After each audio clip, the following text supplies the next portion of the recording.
Hello बच्चों, let's see the question. And here the question says that which of the following atom or ion has the smallest size. तो यहाँ पे basically हमें 4 options दिए गए हैं. आउट ऑफ दैट 4 ऑप्शन ऐसा कौन सा एटम है या फिर आयन है जिसका जो साइज होगा वो स्मॉलेस्ट होगा. सो यहाँ पे फ्लोरीन के 2 है, फिर ऑक्सीजन एंड नाइट्रोजन.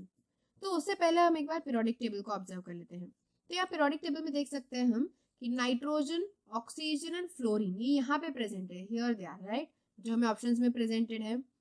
तो अब इनमें से एक चीज जानना बहुत जरूरी है कि जैसे हम लेफ्ट टू राइट मूव करेंगे in a period, okay, in a period, जैसे हम लेफ्ट टू राइट मूव करेंगे क्या होगा, जो एटॉमिक साइज होता है या फिर हम कह सकते हैं एटॉमिक साइज और either you can say atomic radius जो होता है वो क्या होता है, डिक्रीज होता जाता है.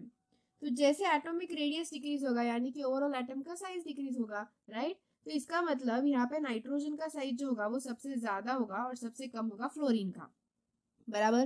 तो हमें तो स्मॉलेस्ट साइज ढूंढना है, तो स्मॉलेस्ट तो फ्लोरीन का है, ये तो हमें समझ में आ गया. लेकिन फ्लोरीन यहाँ पे एक नेगेटिव चार्ज के साथ है तो एक नॉर्मल फ्लोरीन एटम है.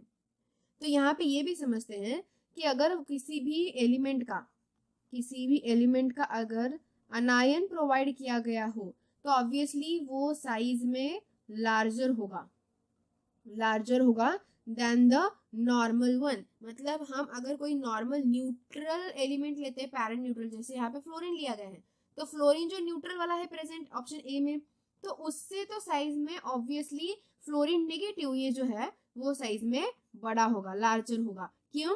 क्योंकि एक इलेक्ट्रॉन इंक्रीज होने की वजह से जो अट्रैक्टिव फोर्स है वो डिक्रीज हो जाता है, जिसकी वजह से एटम का साइज है वो इंक्रीज हो जाता है. तो इसीलिए F माइनस का साइज ज्यादा होगा F से. ऐसा ही अदर एलिमेंट्स के साथ भी होगा. इसीलिए जो F एलिमेंट है वो सबसे स्मॉलर है आउट ऑफ दिस 4.